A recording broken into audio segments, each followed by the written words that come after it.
Seuraavaksi meillä on vieraana henkilö, joka on saanut yleisönsä taputtamaan seisaltaan niin Euroopassa kuin Kiinassakin. Hän osaa asioita, joita vain harva maailmassa osaa, ja tältä näyttää hänen tuore esityksensä.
Tervetuloa taikuri-taiteilija Janne Raudaskoski.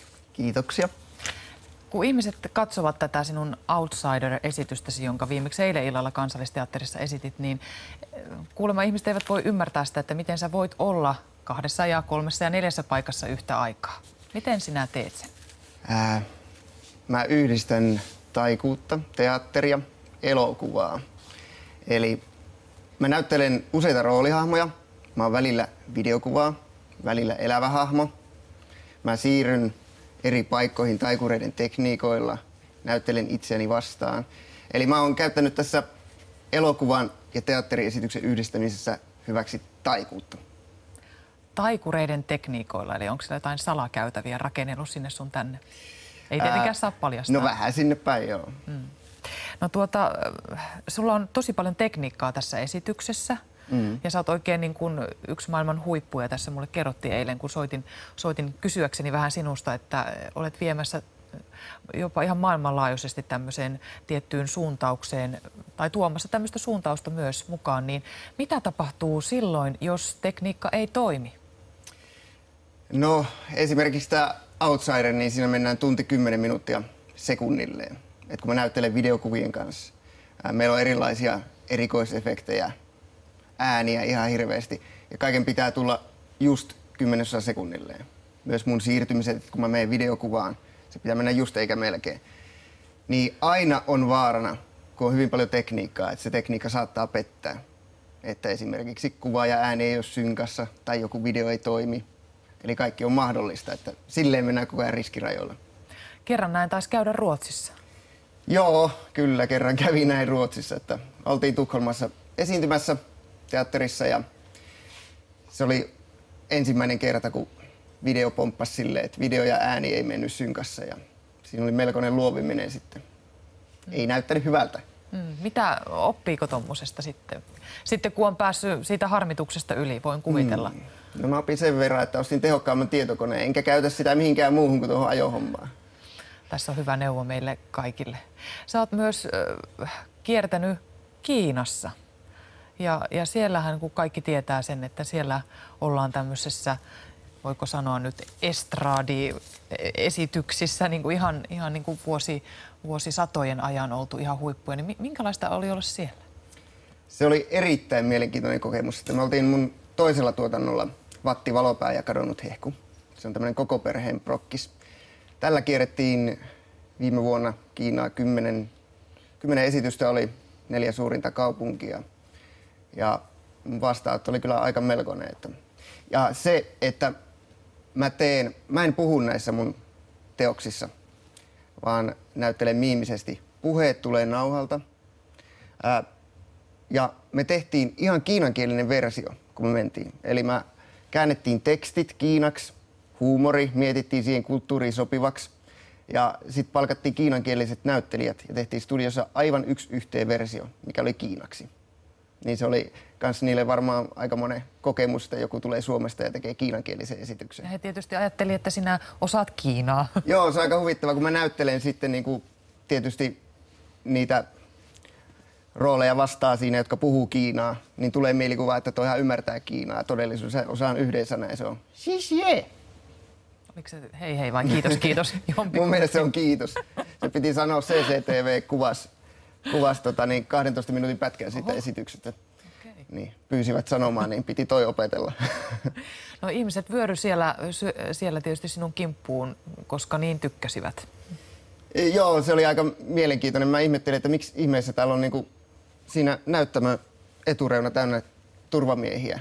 Et siis eihän tuommoista niinku Suomessa ole.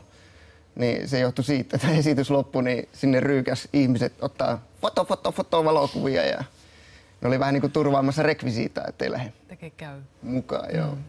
No sinä oot ihan maaseudulta kotoisin. Palataan sinun juurille, että mistä tämmöinen taiteellisuus kumpuaa. Nivaalasta ja nyt asut Nurmijärveltä, niin mitä sinä teet, kun sinun pitää jotakin uutta kehittää? No mun työtapa on se, että mä käsikirjoitan hyvin tarkkaan, mitä mä alan tekemään ja mietin sitä kauan. Että esimerkiksi tämän The Outsiderin mä käsikirjoitin sen lähemmäs 15 kertaa varmaan uusiksi. Ja sitten mietin kaikki katseen suunnat jopa, ja eli niinku todella tarkkaan sen tekemisen. Eli mä tavallaan niinku visualisoin sen päässäni, että miltä se esitys näyttää, ennen kuin mä alan sitten teknisesti toteuttaa sitä. Eli siellä mä Nurmijärvellä niitä kirjoittelen sitten. Siellä rauhassa. Tarvitsetko rauhallisen ympäristön? Kyllä joo, että mä laitan toimistoon patja ja menen sinne pötköttää ovi kiinni ja siellä on. Kyllä se semmoisen rauhan tarvii, että niinku alkaa irtoa jotain. Ja no niin, toinen on hyvä, että menee metsään vähän välillä, ottaa happea, niin ideat lähtee laukkaan. Siinä on hyvä vinkki kuule ihan mihin tahansa työyhteisöön. No kun sinä olit pieni poika, niin sinä olet tätä pienestä asti tehnyt, sirkustausta sulla on, olisiko siellä joku semmoinen rakas temppu, jonka voisit, tai jonkun asia vaikka voisit näyttää? Minulla on vaan paperin palanen tässä, mutta joka tapauksessa. Ensimmäinen temppu, minkä mä tein, Nivalassa järjestettiin semmoinen taikurikurssi ja kirjaston pihalla oli loppunäytös. Niin mä muutin paperilappuset dollareiksi. Sitä temppua mä en löytänyt enää mistään, mutta seteli joutuu jonkun voisin näyttää. Onko sulla 20? Mulla ei tietenkään kukkaroa tässä, mutta olisiko meillä jollakin meidän kameroista? Teillä on kukkarot ehkä mukana. Kameramies joutuu Teillä on hyvät palkat. Löytyy sattumalta. Kiitos. Ei ole hyvät palkat. Okei, Petsku toi sulle 20. Hyvä. Ainut tyyppi Ylellä, joka tienaa. Joo. Eli 20. Kameramiehen 20. Mä yritän taitella tästä 50 €. Sehän sopii. Käykö kameramiehelle? Yeah. Naama meni messingille. Okei. Taitetaan kerran. Toisen kerran. Kolmannen kerran. Ja vielä kerran tuosta noin. Ja kun avataan, niin meillä pitäisi olla 5, 10.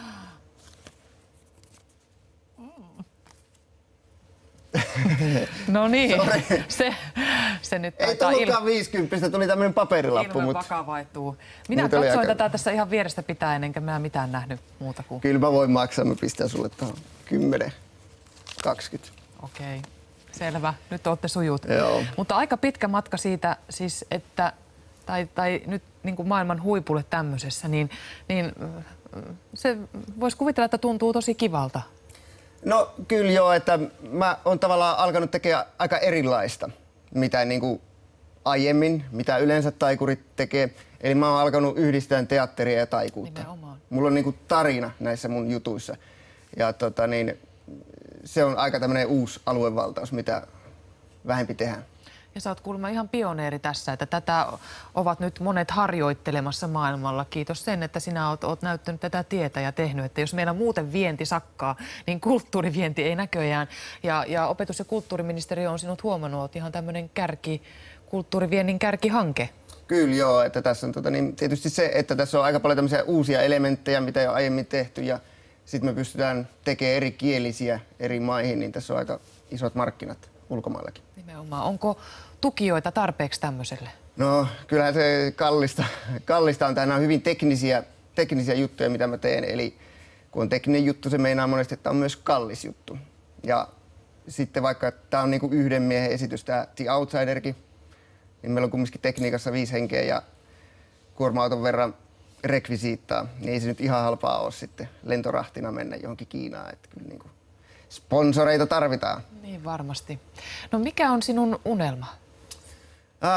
No kyllä, että niinku on käyttänyt aikaa ja energiaa näihin juttuihin, niin sitä toivoisi sitten, että se niinku lähtisi rullaamaan. No nythän se on Suomessa ihan kivasti, että on ollut Svenskanin isolla ja nyt ollaan Kansallisteatterin isolla. Ja, vielä tänään aivan. Joo, tänään on vielä yksi esitys. Ja syksyllä ollaan sitten Verkatehtaalla. Siellä on Suomessa seuraavat esitykset. Mutta että niinku toivoisin, että lähtisi niinku ulkomailla myös rullaamaan. No ihan varmasti. Kuule, sitä me toivotaan myös, ja sä oot esikuvana monille muille suomalaisille täällä, jotka on siellä jossakin ja tekee koulun pihalla sirkuskoulun tai taikurikoulun päättäjäistemppuja ja taikoo tuollaisia rahoja. Että kiitos. Tämmöisiä, joo. Mut hei, kun kerta taikureita ollaan, niin puhalletaan vielä kerran. Sillä eihän se nyt ole taikuri eikä mikään, jolla ei temppu onnistu. Ahaa. Ei kai kameramiestä harmita. Ei. Tää on mulle. Selvä. Okay. 1000 kiitokset. Kiitoksia, oli kiva olla täällä. Kiva, että olit.